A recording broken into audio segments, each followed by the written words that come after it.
back to KP's Kingdom, cooking with KP, and today I'm going to show you how to make my vegetable lasagna. Well, it's not actually my vegetable lasagna, it's actually my mother-in-law's. So, look, let's just get on it. You're going to need all of that stuff right there. I'll talk you through as we go, okay? So it's just a bunch of really good healthy vegetables, and if you've got someone in the family that is vegetarian, this is not vegan, it is vegetarian, and it's packed full of goodies. Well, this is a really nice alternative. Nice big knob of butter into a saucepan. Okay, just going to melt that down. That's not going to take very long at all. And what I'm doing here is I'm making up a bechamel sauce. If you're a regular viewer, you would have seen me make bechamel sauces a lot, but I'm going to show you once more. About half a cup's worth of flour. You can use self-raising or plain, it does not matter. Alright, other people will say otherwise, but it does not matter. We're going to cook that flour out a little bit, right? Get rid of that floury taste and get that all incorporated with the butter. Alright, a little dash of milk, and all we do here is we're going to stir that milk into the flour, and that flour is going to start making up what is known as a roux. Right? It's like a little bit of a paste, and all I'm going to simply do is, as the flour absorbs that milk, we're going to add a little bit more in. Now you can see I've gone over to a whisk. Right, it just guarantees you don't make any lumps. Real chefs don't use a whisk. I have done it before many times just using the spoon, but tonight I decided I'm going to use the whisk. A little bit of grated cheese in. Use the cheese of your choice, alright? One that will melt quite easily though. Alright, so we've just melted that cheese in. I'm going to pour in a pint of cream, or 600 ml of cream, and all I'm simply going to do is try and let that reduce.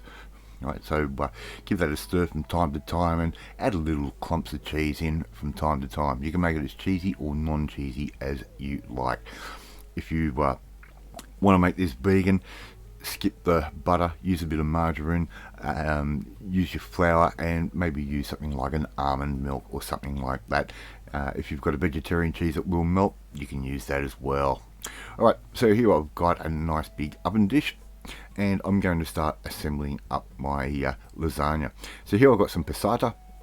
I make my own passata, so if you're a regular viewer, you know how to do that. Cans of tomato in the blender, give that a blitz, and you've got a nice natural passata. Otherwise, just buy a ready-made one from the supermarket.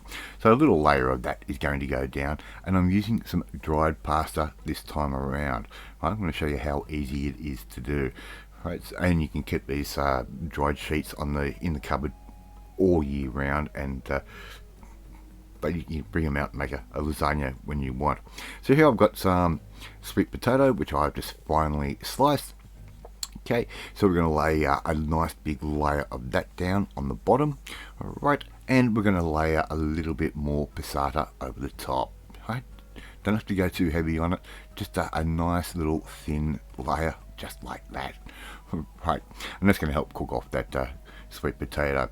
So I'm really going to go heavy with the pasta level on this one, so I'm just going to add more of that dried pasta on top. And as you can see, this is an oval type dish, so it's not going to fit perfectly, so you can actually break the sides off and that sort of thing.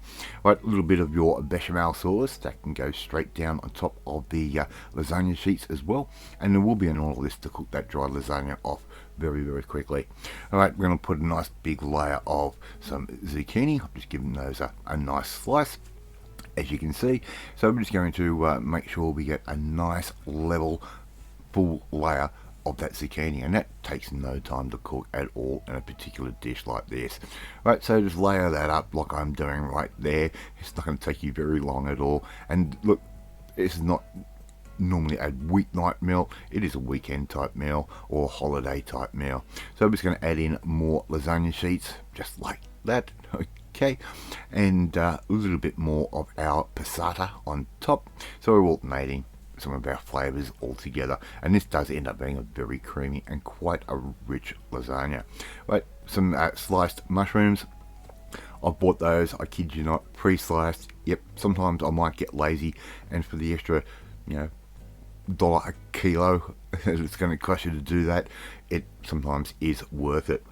Right, a little bit more sheets of lasagna. Right, try and get them as coated or covered as best as possible. Another layer of your bechamel sauce, our nice cheesy bechamel sauce, that can go straight over the top again. Okay, just like that. Alright, so it's going to give that a nice good coverage.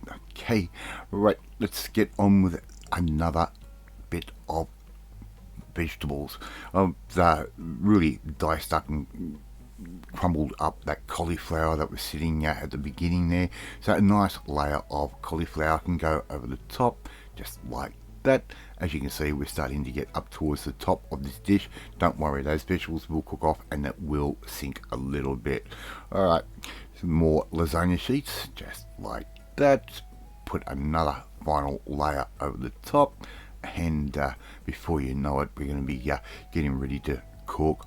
I've given that just a nice big overlap there. Right, more passata all over the top, just like that. Right, and my oven is already sitting at 180 degrees Celsius. Alright, that's a magic number for this dish.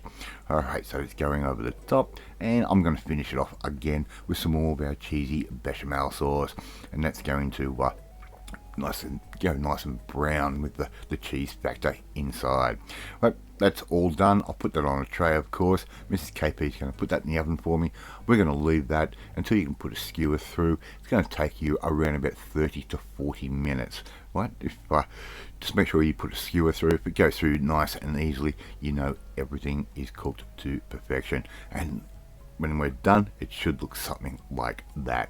All we have to do now is serve that up, and serve it up, maybe a little bit of salad on the side or whatever, but I'm just going to put this on a plate for now. We've got enough vegetables and enough healthiness in there. Love to see you try and make this one at home. It is simple, it is fun, and it is delicious. Thank you so much for watching this video. Really do appreciate it. If you like this video, hit that like button. It gives me confidence, should make you feel warm and fuzzy too. Don't forget to hit that notification bell to be notified every time a new video goes up. Please share this video with all your friends on all platforms of social media. We are trying to get them a KP's Kingdom out there. Please leave a comment. Love reading, love responding to them. In the meantime, we're going to learn how to make something a little bit healthier than what I normally do, where you need to come and join the family, my family. Hit the subscribe button and you'll never miss another one of my videos again. I'll eat my vegetable lasagna, and I will catch you next time. Bye.